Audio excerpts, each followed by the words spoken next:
Vamos ahora con la siguiente pregunta que dice, de acuerdo con el modelo de mantenimiento de la autoevaluación de Tesser, ¿cuál de las siguientes comparaciones resultará más dolorosa para quien sale perdiendo en la comparación? Primera opción, comparar una persona cercana cuando la complejidad de autoconcepto es baja.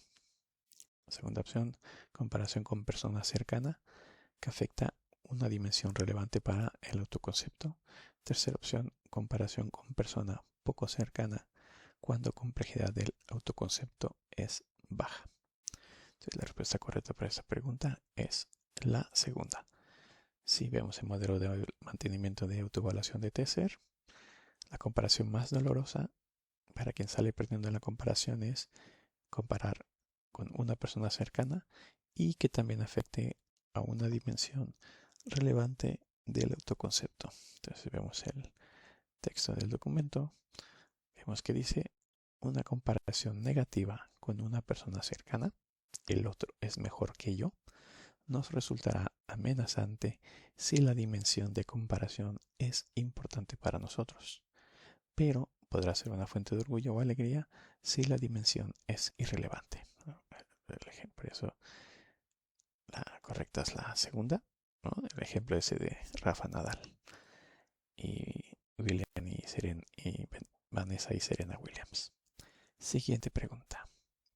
Dice, ¿qué tipo de comparación social puede servir de acicate para mejorar y aproximarnos a nuestro yo ideal? Primera opción, comparación ascendente. Segunda opción, comparación horizontal. Y tercera, comparación descendente. En este caso, la respuesta correcta corresponde a la primera. Si se tiene una comparación ascendente, puede servir de acicate para mejorar y aproximarnos a nuestro yo ideal. Si vemos el texto del documento, lo que veremos es que dice, cuando deseamos mejorar algún aspecto de nuestro autoconcepto, recurrimos a las comparaciones temporales ascendentes. Por ejemplo, antes estaba más delgado, mientras que cuando queremos sentirnos bien, haremos comparaciones temporales descendientes. Por ejemplo, antes era menos tolerante con los demás.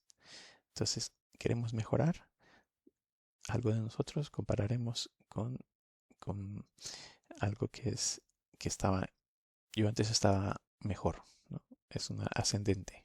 Antes estaba mejor y por eso quiero mejorar. Mientras que las descendentes es que antes era peor. Entonces, y eso es para sentirnos bien. Por ello, entonces, viendo el texto, la respuesta correcta para la pregunta es la primera. Siguiente pregunta. Dice, según el modelo de mantenimiento de la autoevaluación de Tesser, ¿qué tipo de comparaciones son más importantes? Primera opción, comparaciones con extraños. Segunda, con personas cercanas. Y tercera, con figuras de autoridad. Entonces, en este caso, la respuesta correcta corresponde a la segunda opción. Entonces, si vemos el modelo de mantenimiento de la autoevaluación de Tesser, las comparaciones más importantes son aquellas con personas cercanas. Si vemos el texto del documento, vemos que dice, el modelo de mantenimiento de la autoevaluación de Tesser postula, primero, que las comparaciones que hacemos con personas cercanas son más importantes que las que hacemos con extraños. Y segundo, que las consecuencias de las comparaciones con personas cercanas dependerán de si el resultado es favorable o desfavorable para nosotros y de si la dimensión de comparación es relevante o irrelevante para nuestro concepto. Entonces, personas más cercanas es más importante y dependerá y a su vez, consecuencias dependerán del resultado, favorable o desfavorable, y de si es relevante o irrelevante para nuestro autoconcepto. Por lo tanto, entonces, viendo lo que dice el texto, la respuesta correcta en ese caso es la segunda opción. Siguiente pregunta. Dice, la discontinuidad del yo proporciona beneficios psicológicos en algunos casos, pero también tiene consecuencias negativas, como primera opción, la discontinuidad del yo. Las consecuencias negativas son, primera opción, una mayor resistencia al cambio en tratamientos contra la adicción. Segunda opción, un mayor cuestionamiento del significado de nuestra vida. Y tercera opción, una mayor reticencia a abandonar cursos de acción improductivos. En este caso, la respuesta correcta correspondería a la segunda opción. La discontinuidad del yo da beneficios, pero también tiene consecuencias negativas, como un mayor cuestionamiento del significado de nuestra vida. Entonces, aquí si vemos el texto, dice, la discontinuidad del yo puede llevarnos a cuestionar el propósito y el significado de nuestra vida, y por ello resulta psicológicamente desagradable. Entonces, cuestionarnos el propósito y significado de nuestra vida con la discontinuidad del yo resulta psicológicamente desagradable.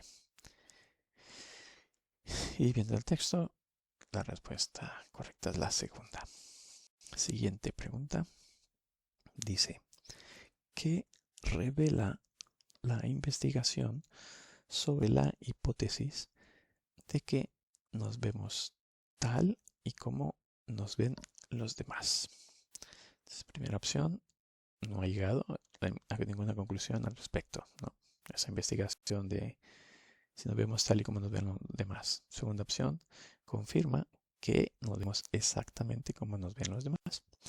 Y tercera opción, cuestiona la hipótesis, mostrando que nos vemos como creemos que nos ven las demás.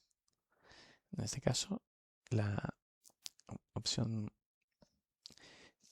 correcta sería la tercera. La investigación que hay cuestiona la hipótesis. Entonces, mostrando que aquí falta, que no nos vemos. Entonces, que no nos vemos. Si hay algo que no estaba bien. Si vemos el documento, dice, si nuestro autoconcepto fuera un reflejo de cómo nos ven los demás, cabría esperar un gran solapamiento entre la imagen que cada persona tiene de sí misma y la imagen que otros tienen sobre ella. Sin embargo, en una revisión de 62 estudios sobre el yo espejo, Shagrer y Schoenemann cuestionaron esta hipótesis. Sus resultados sugieren que las personas no nos vemos tal y como nos ven los demás, sino como creemos que nos ven. O sea que me faltaba el no. La respuesta está. Bueno, entonces no nos vemos tal y como en el autoconcepto. No nos vemos tal y como nos ven los demás, sino nos vemos como creemos que nos ven. Entonces, y por ello entonces aquí la respuesta correcta sería la tercera, pero mostrando que no nos vemos como nos creemos que nos ven los demás. Entonces, ahí faltó el no, de que no nos vemos. Siguiente pregunta. Dice, ¿qué tipo de herramientas son útiles para autoevaluar nuestras características psicológicas? Primera opción de las herramientas, cuestionarios de personalidad, prueba de nivel y test de conocimiento. Segunda opción, herramientas de construcción. Y tercera opción, herramientas diagnósticas no estandarizadas. En este caso, la respuesta correcta sería la primera. Dentro de las herramientas útiles para autoevaluar nuestras características psicológicas se encuentran cuestionarios de personalidad, pruebas de nivel y test de conocimientos. Vemos el documento. Lo que nos dice es, los psicólogos han desarrollado toda una serie de herramientas que nos permiten autoevaluar de manera formal nuestras características psicológicas, como cuestionarios de personalidad, de inteligencia, motivaciones, etc. También podemos autoevaluarnos en competencias académicas mediante pruebas de nivel, test de conocimientos, etc. Entonces, podemos ver que la respuesta correcta es la primera. Siguiente pregunta. Dice, ¿por qué es importante tener una comprensión realista de cómo somos? Primera opción, es importante para evitar realizar tareas que nos superan. Segunda opción, para renunciar anticipadamente a metas que podríamos conseguir. Y tercera opción, para impresionar a los demás. En este caso, la respuesta correcta corresponde a la primera opción. Entonces, es importante tener una comprensión realista de cómo somos para evitar realizar tareas que nos superan. Y si vemos el documento, el texto, vemos que dice, si no tenemos una comprensión realista de nuestras características, habilidades y deficiencias, es posible que nos embarquemos en tareas que nos superan, que renunciemos anticipadamente a metas que podríamos conseguir o que elijamos amistades o actividades con las que no disfrutamos. Entonces, por eso es importante tener una comprensión realista de nuestras características, habilidades y deficiencias. Okay. Aquí creo que hay una opción que dice para renunciar anticipadamente a metas que podríamos conseguir. Bueno, esta en principio es la primera, pero esta segunda se parece bastante. Y veo que no la había trabajado. Yo creo que esta pregunta no la había trabajado. A veces veo cosas que no me cuadran y hago modificaciones en las preguntas para que quede más claro. Entonces, y creo que aquí es un caso de estos, ¿no? Pero bueno, en ese caso, bueno, sería la A, pero esta no estoy seguro porque igual no está tan bien, no está tan bien hecha. Pero bueno, sigamos. Es lo que tiene. Siguiente pregunta. Dice, los mecanismos implicados en la motivación de autoprotección, primera opción, son fácilmente distinguibles de los mecanismos implicados en la motivación de autoensalzamiento. Segunda opción, estos mecanismos de motivación nos llevarían a exaltar los aspectos positivos de nuestro autoconcepto. Y tercera opción, parece que se activan únicamente ante situaciones amenazantes para nuestro autoconcepto. Bueno, la respuesta correcta en este caso es la tercera opción. Los mecanismos implicados en la motivación de autoprotección parece que se activan únicamente ante situaciones amenazantes para nuestro concepto, que si vemos el documento es lo que dice. Parece que los mecanismos implicados en el autoensalzamiento operan de manera rutinaria, mientras que los de autoprotección se activan solo ante situaciones amenazantes para nuestro autoconcepto. Entonces, autoensalzamiento operan de manera rutinaria, siempre están operando en autoensalzamiento, pero en autoprotección no. Es solamente cuando es amenazante para nuestro autoconcepto, ¿no? Entonces es igual, ¿no? Como en la selva, ¿no? Te proteges solamente cuando hay una amenaza, mientras que no, lo estás haciendo muy bien. Y por ello entonces vemos que la respuesta correcta sería la tercera. Siguiente pregunta. Dice, ¿qué es el autoensalzamiento? Primera opción, exaltar los aspectos positivos de nuestro autoconcepto. Segunda opción, minimizar aspectos negativos de nuestro autoconcepto. Tercera opción, ambas respuestas son correctas. Y en este caso, la respuesta correcta para es la tercera opción.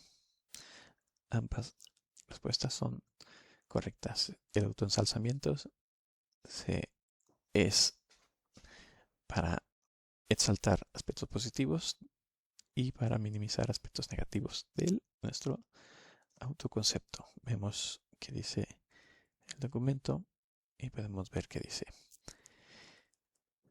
La motivación de autoensalzamiento consiste en exaltar los aspectos positivos de nuestro autoconcepto. Además del autoensalzamiento, también tenemos una motivación de autoprotección que nos llevaría a minimizar los aspectos negativos de nuestro autoconcepto.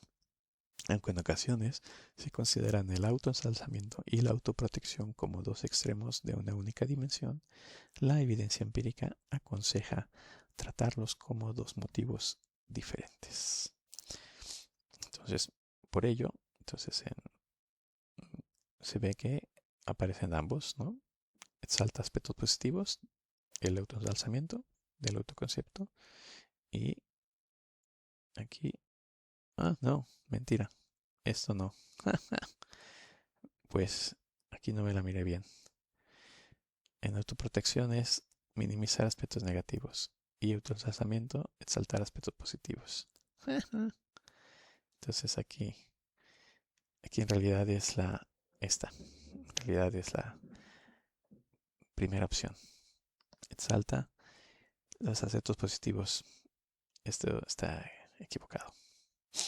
Bueno, pues ya que ¿qué le vamos a hacer?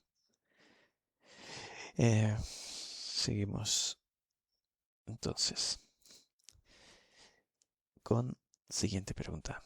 Disculpas, aquí a veces de tantas preguntas pues ya veo que se me pasa. Siguiente pregunta. Dice, ¿cuál de las siguientes estrategias se mencionan como parte del autoensalzamiento? Entonces, primera opción, ambas respuestas son correctas. Segunda opción es estrategias, ¿no? Como parte del autoensalzamiento. Atribuir mérito de nuestros éxitos a factores internos y de nuestros fracasos a factores externos. Y tercera opción, aceptar los elogios de los demás de manera acrítica, pero recibir las evaluaciones negativas con escepticismo. En ese caso, la respuesta correcta sería la primera. De las estrategias que se mencionan como parte del autoensalzamiento es atribuir mérito de éxitos a factores internos y fracasos externos y aceptar elogios de los demás de manera crítica y recibir evaluaciones negativas con escepticismo. Entonces, si vemos el documento, en este caso efectivamente vemos, dice, nos atribuimos el mérito de nuestros éxitos aludiendo a factores internos, por ejemplo, inteligencia, esfuerzo, y desviamos la culpa de nuestros fracasos apelando a factores externos, por ejemplo, dificultad de la tarea, falta de tiempo. Recibimos con escepticismo las evaluaciones negativas que hacen los demás de nosotros, mientras que aceptamos sus elogios de manera acrítica. Entonces, bueno, aquí es el clásico caso de los estudiantes, ¿no? Que si, o los equipos también de deportes, ¿no? Si ganamos es porque yo soy muy inteligente y hice mucho esfuerzo, pero si perdemos o suspendemos o reprobamos, entonces fue el profesor que me reprobó, me suspendió. Entonces, bueno, cosas como dificultad, tarea, falta de tiempo, ¿no? Y si alguien nos da evaluaciones negativas, entonces somos escépticos, pero si nos dan elogios, los aceptamos sin hacernos críticas, sin criticar el elogio. Por ello, entonces, en este caso, sí es ambas respuestas. Aquí sí está bien. Qué bueno. Y ahora sí, siguiente pregunta. Dice, ¿cuál es una de las estrategias de autoensalzamiento? Primera opción es creer que nuestros defectos son compartidos por la mayoría de las personas, pero considerar que nuestras cualidades son infrecuentes y distintivas. Segunda opción, interpretar favorablemente los rasgos ambiguos que nos definen. Tercera opción, todas son correctas. Bueno, mira, aquí han salido varias, de todas son correctas. Opciones que hay. Bueno, entonces en este caso la eh, respuesta correcta sería efectivamente la tercera. Todas son correctas, ¿no? Dentro de las estrategias de autoensalzamiento es creer que nuestros defectos son compartidos por la mayoría de las personas, pero considerar que nuestras cualidades son infrecuentes y distintas, e interpretar favorablemente los rasgos ambiguos que nos definen. Si vemos el documento, pues lo que vemos que dice es: entre las numerosas estrategias que empleamos con el fin de autoensalzarnos y en algunos casos autoprotegernos, podemos señalar las siguientes. Creemos que nuestros defectos son compartidos por la mayoría de las personas, mientras que consideramos nuestras cualidades como características infrecuentes y distintivas. Interpretamos de manera favorable los rasgos ambiguos que nos definen. Por ello, entonces, ¿no? Eso es cuando y, en autoensalzarnos y también a veces autoprotegernos, ¿no? Nuestros defectos compartidos por la mayoría de las personas, nuestras cualidades son características infrecuentes, son infrecuentes y distintivas. Interpretamos favorablemente rasgos ambiguos que nos definen. Por ello, entonces, en este caso, la respuesta correcta corresponde a la tercera opción. Siguiente pregunta. Dice: ¿cuáles son las consecuencias del autoensalzamiento? Primera opción: todas las anteriores son, otra vez, todas son correctas. Bueno, mira, aquí de casualidad se ha quedado así porque voy respondiendo y después voy ordenando. Bueno, pues mira, eh, siguiente opción: promueve mentalidad positiva, orientada a acción y caracterizada por una alta sensación de control. Y tercera opción: nos lleva a fijarnos metas poco realistas, a perder oportunidades de mejora y a embarcarnos en comportamientos jactanciosos que dañan nuestras relaciones con los demás. En este caso, la respuesta correcta corresponde a la primera opción. Ambas son correctas. Las consecuencias del autoensalzamiento son promover mentalidad positiva, orientada a acción y caracterizada por alta sensación de control, y también nos lleva a fijarnos metas poco realistas, a perder oportunidades de mejora y a embarcarnos en comportamientos jactanciosos que dañan nuestras relaciones con los demás. Entonces, si vemos aquí el documento, lo que vemos que dice es: el autoensalzamiento es desadaptativo porque lleva a las personas a fijarse metas poco realistas, a perder oportunidades de mejora y a embarcarse en comportamientos jactanciosos que dañan las relaciones con los demás. Por el contrario, una segunda corriente de opinión defiende que el autoensalzamiento es beneficioso, puesto que promueve una mentalidad positiva orientada a la acción y caracterizada por una alta sensación de control. Entonces, bueno, en eso del autoensalzamiento, entonces, pues hay dos corrientes, ¿no? Cuando dicen que es desadaptativo, que no es algo muy bueno, ¿no?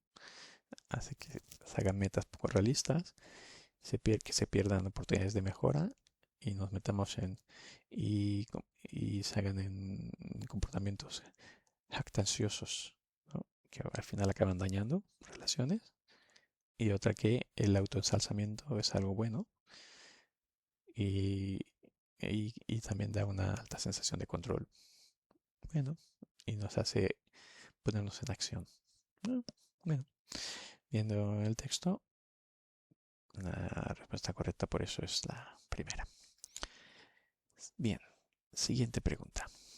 Dice: el meta-análisis realizado para determinar las consecuencias del autoensalzamiento, Dufner 2019, muestra que, primera opción, esta motivación resulta beneficiosa tanto en el nivel individual como el interpersonal.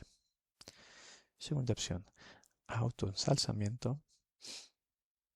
El autoensalzamiento en características relacionales con la agencia suele ir acompañado de una evaluación positiva en la dimensión comunal. Y tercera opción, quienes se autoensalzan tienden a ser juzgados más favorablemente que quienes no lo hacen por personas con quienes se encuentran por primera vez, pero no por personas con quienes ya tienen relación. Entonces, en ese caso, la respuesta correcta corresponde a la tercera opción. Entonces, el metaanálisis que hizo Dufner y otros para determinar consecuencias del autoensalzamiento, entonces encontraron que quienes se autoensalzan tienden a ser tienden a ser juzgados más favorablemente que quienes no lo hacen por personas con quienes se encuentran por primera vez, pero no con quienes ya tienen relación. Bueno, pues si vemos el documento, pues es bastante eso lo que dice. Dice, quienes se autoensalzan tienden a ser juzgados más favorablemente que quienes no lo hacen por personas con quienes se encuentran por primera vez, pero no por personas con quienes ya tienen relación. Entonces, si uno se autoensalza con alguien que se encuentra por primera vez, nos juzgan más favorablemente. Pero si tú ya lo has dicho antes, ya no. Entonces es como que, creído otra vez con lo mismo, sí, sí, ya sé que eres bueno, o algo así, ¿no? En cambio, la primera vez, bueno, por lo menos lo que dijeron aquí Dufner y otros con el metaanálisis del autoensalzamiento. Y por ello, entonces, la respuesta correcta es la tercera. Siguiente pregunta. Dice, ¿qué descubrieron Bellamy y colaboradores en el 2020 sobre las personas de clase alta? Primera opción, que rinden objetivamente mejor en todas las áreas. Segunda opción, que su autoensalzamiento hace que parezcan más competentes de lo que son. Y la tercera opción, que suele evitar competir por posiciones de estatus. Entonces, en este caso, la respuesta correcta correspondería a la segunda. Entonces, en el estudio este de Bellamy, respecto a personas de clase alta, encontraron que el autoensalzamiento de estas personas de clase alta hace que parezcan más competentes de lo que realmente son. Entonces, si vemos el documento, pues vemos que dice, Bellamy y colaboradores encontraron que las personas con una clase social alta tienen más confianza en sus capacidades que las de clase baja, incluso en tareas en las que no hay diferencias colectivas en el rendimiento de unos y otros. Además, en uno de los estudios de carácter experimental, los investigadores descubrieron que el autoensalzamiento de las personas de clase alta hace que parezcan más competentes de lo que realmente son ante los demás, lo que a su vez aumenta sus posibilidades de mejorar su posición en la jerarquía social. Por ello, entonces, viendo el texto, la respuesta correcta sería la segunda opción. Siguiente pregunta.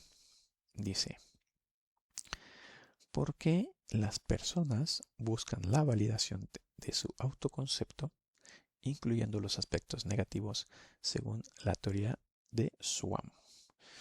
Primera opción, nos sirven porque buscamos la validación, porque nos sirven de guía de comportamientos y nos ayudan a hacer predicciones sobre el futuro. Segunda opción, todas son correctas. Tercera opción, buscamos para mantener una sensación de control, coherencia y continuidad. Entonces, en este caso, la respuesta correcta es todas son correctas. Las personas buscan validación de autoconcepto, incluyendo aspectos negativos. Si vemos la teoría de Schwamm, y lo buscamos porque nos sirven de guía y de comportamiento para hacer predicciones sobre el mundo y también nos ayudan a mantener sensación de control, coherencia y continuidad. Entonces, si vemos el documento, pues veremos que dice, de acuerdo con la teoría de la autoverificación, las creencias que tenemos sobre nosotros mismos nos sirven de guía de comportamiento, nos ayudan a hacer predicciones sobre el mundo y nos permiten mantener una sensación de control, coherencia y continuidad, ¿no? La teoría de la autoverificación. Y por ello, entonces, la respuesta correcta es la segunda. Siguiente pregunta es, ¿cuál es uno de los procesos para lograr la autoverificación? Primera opción, se logra con un proceso de interacción selectiva. Segunda opción, se logra con inatención difusa. Tercera opción, se logra con recuerdo no selectivo. En este caso, la respuesta correcta es la primera. Uno de los procesos para lograr la autoverificación es la interacción selectiva. Si vemos el documento, pues veremos que la interacción selectiva consiste en relacionarnos con quienes confirman nuestro autoconcepto y abandonar la relación con quienes no lo hacen. Entonces, si interacción selectiva, si alguien confirma nuestro autoconcepto, nos relacionamos. Si alguien no nos ayuda a confirmar nuestro autoconcepto, finalizamos la relación. Entonces, es importante el autoconcepto, ya se ve. Y por ello, entonces, la respuesta correcta es la primera. Siguiente pregunta. Dice, según la teoría de Schwamm, ¿qué sensación proporciona la verificación de nuestro autoconcepto por parte de los demás? Primera opción es proporciona la sensación de fracaso y decepción. Siguiente opción es sin seguridad existencial y de preocupación constante. Y tercera opción, da seguridad existencial y de coherencia psicológica. Entonces, en este caso, la respuesta correcta corresponde a la tercera opción, ¿no? Si vemos la teoría de Schwamm, la sensación de seguridad existencial y de coherencia psicológica proporciona la verificación de nuestro autoconcepto por parte de los demás. Si vemos el documento, lo que dice es: el que otros compartan la imagen que tenemos de nosotros mismos nos proporciona una sensación de seguridad existencial y de coherencia psicológica, al confirmar que realmente sabemos cómo somos y cómo es el mundo que nos rodea, ¿no? Entonces, por eso, entonces, en la teoría de la autoverificación, ¿no?, del autoconcepto y eso. Y por eso es que vemos que la respuesta correcta sería la tercera. Siguiente pregunta. Dice, la elicitación de información autoverificadora. Primera opción, consiste en prestar más atención a la información autoverificadora que a la información discrepante con nuestro autoconcepto. Segunda opción, es una de las 3 estrategias que permiten crear entornos autoverificadores. Y tercera opción, es una de las 3 estrategias de autoverificación basadas en el procesamiento sesgado de la información. La respuesta correcta corresponde a la segunda opción. La elicitación de información autoverificadora es una de las 3 estrategias que permiten crear entornos autoverificadores. Si vemos el documento, lo que vemos es que, y aquí habrá que ir a la tabla de 1. Aquí tiene 2 opciones: creación de entornos sociales autoverificadores, donde hay interacción selectiva, que es relacionarnos con quienes confirman nuestro autoconcepto, abandonar la relación con quienes no lo hacen. Y los otros 2 son de esta de creación de entornos sociales, mostrar señales y símbolos identitarios y elicitar información autoverificadora, ¿no? Y también, para saber, la otra parte de estrategias de autoverificación es procesamiento sesgado de la información, que también tiene 3 opciones: atención selectiva, recuerdo selectivo, interpretación selectiva. Entonces, por ello, de acuerdo a lo que vemos aquí, entonces la respuesta correcta es la segunda opción. Siguiente pregunta es: ¿por qué los estudios sobre autoensalzamiento presentan un problema metodológico? Primera opción, porque no consideran las evaluaciones de los demás sobre el autoconcepto. Segunda opción, porque se centran únicamente en los aspectos negativos del autoconcepto. Y tercera opción, porque no tienen en cuenta cómo de positivo o negativo es el autoconcepto de los participantes. Entonces, en ese caso, la respuesta correcta sería la tercera. Entonces, los estudios sobre autoensalzamiento tienen un problema metodológico, y que es que no tienen en cuenta cómo de positivo o negativo es el autoconcepto de los participantes. Si vemos el documento, veremos que dice que muchas de las investigaciones realizadas en torno al motivo del autoensalzamiento presentan un problema metodológico. No tienen en cuenta cómo de positivo o negativo es el autoconcepto de los participantes. Y por ello, la respuesta correcta es la tercera. Siguiente pregunta. Dice, ¿cuál es la recomendación de algunos autores como Kwon y Swan en relación con los motivos de autoensalzamiento y autoverificación? Primera opción, adoptar una visión integradora para comprender cómo ambos interactúan entre sí y con el contexto. Segunda opción, ignorar la recomendación. Es ignorar la influencia del contexto social en los motivos de autoensalzamiento y autoverificación. Y la tercera opción es buscar la hegemonía de uno de los dos motivos. Y en este caso la respuesta correcta correspondería a la primera opción. Juan y Swan recomiendan que respecto a los motivos de autoensalzamiento y autoverificación se adopte una visión integradora para comprender cómo ambos interactúan entre sí y con el contexto. Entonces, si vemos el documento, el texto nos dice en el cuadro 9.5, nos dice que Juan y Swan aconsejan suspender la competición para proclamar como hegemónico a uno de los dos motivos, autoverificación o ensalzamiento. Entonces, suspender la competición. En su lugar, apuestan por adoptar una visión más integradora dirigida a la comprensión de cómo estos dos motivos interactúan entre sí y con el contexto. Entonces, alejarse de la competición esa de cuál es el más hegemónico, ¿no? De los motivos. Entonces, autoverificación, autoensalzamiento.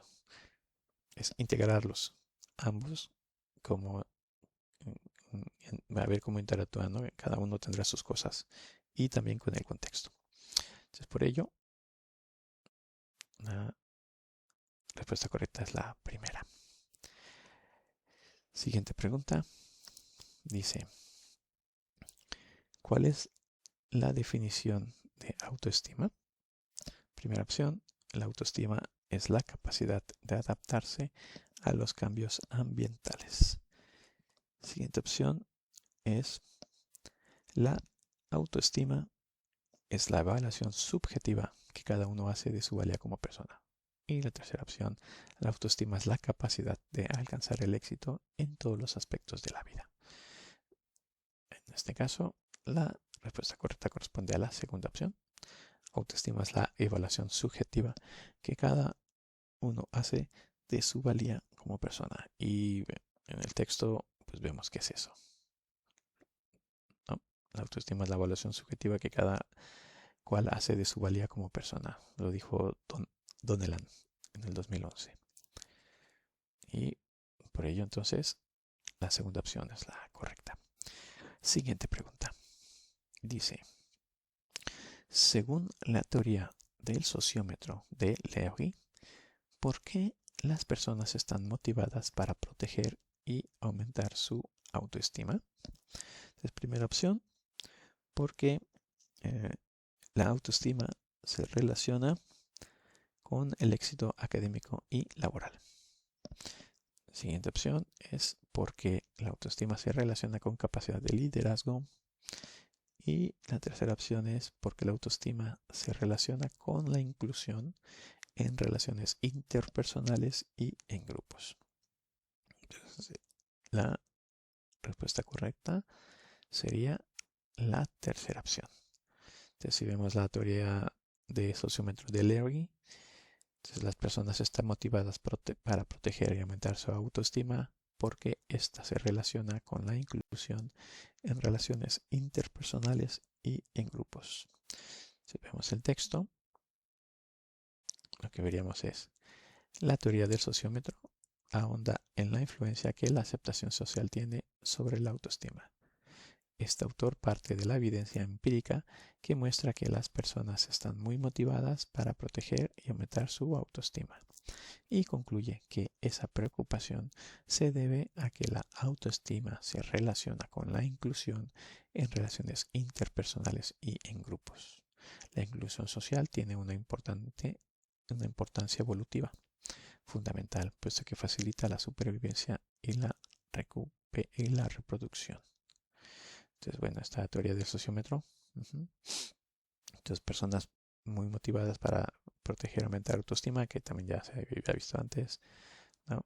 Y es porque autoestima relacionada con inclusión en relaciones interpersonales y en grupos, ¿no? O sea, si al final, si uno es aceptado en grupos, en personas, facilita supervivencia y reproducción, ¿no? Es la inclusión social. Entonces es importante sentirse incluido, ser incluido, personas y grupos.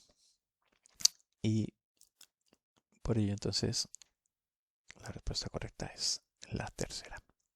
Siguiente pregunta es: ¿qué estrategia de autopresentación emplea una persona que finge incompetencia para que los demás le subestimen? Primera opción, congraciamiento. Segunda opción, autoincapacitación. Tercera opción, saco de arena. La estrategia correcta en este caso es la tercera, saco de arena. Saco de arena es la estrategia de autopresentación que emplea una persona que finge competencia para que los demás le subestimen.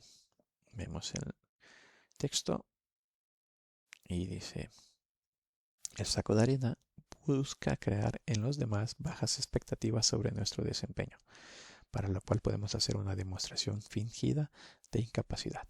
Por ejemplo, un jugador de cartas profesional puede simular torpeza al comienzo del juego para que su contrincante se anime a apostar fuerte. Entonces, por ello, vemos que la respuesta correcta es la tercera opción. Siguiente pregunta. Dice: el paradigma del grupo mínimo de Tafel y colaboradores, el 71, muestra, primera opción, que la mera categorización desencadena favoritismo endogrupal. Siguiente opción, muestra que el efecto del autointerés en las decisiones grupales. Y la tercera muestra la importancia de interacción previa entre sus miembros. La opción correcta en este caso es la primera. El paradigma del grupo mínimo de Tafel y colaboradores del 71 muestra que la mera categorización desencadena favoritismo endogrupal. Vemos el texto y dice: la mera categorización dentro de un grupo, por caprichosa que ésta fuera, resultaba suficiente para que se produjera una acentuación perceptiva de las cualidades positivas del endogrupo y de las cualidades negativas del exogrupo, así como favoritismo. Entonces, igual creo que esto era también lo de que se creaba el grupo con dos pintores y algo así, y no importaba como sí, ese, el grupo. El ser parte de un grupo ya hace que tú le hagas favoritismo a ese grupo. Da igual, no tienes que conocer a las personas, que llevarte bien, simplemente es ser parte del grupo. Por ello, la respuesta correcta es la primera. Siguiente pregunta dice: de acuerdo con la teoría de la autocategorización, ¿qué ocurre cuando se produce el proceso de despersonalización? Primera opción, las personas se perciben a sí mismas y a otros como ejemplares intercambiables de una categoría social. Segunda opción, las personas dejan de estereotiparse a sí mismas. Y tercera opción, se enfatizan los rasgos individuales sobre los grupales. En este caso, la respuesta correcta es la primera opción. Si vemos la teoría de la autocategorización, cuando se tiene el proceso de despersonalización, las personas se perciben a sí mismas y a otros como ejemplares intercambiables de una categoría social. Si vemos el documento, el texto dice que para las personas fusionadas, los demás miembros del grupo no son meramente ejemplares intercambiables de la categoría, como sugiere la teoría de la autocategorización, sino personas únicas, valiosas en sí mismas. Entonces aquí fue una pregunta para deducir, ¿no? Aquí dice que la teoría de la autocategorización dice que son meramente ejemplares intercambiables de la categoría, ¿no? Y entonces, y en esta parte del texto dice que en personas fusionadas es lo contrario.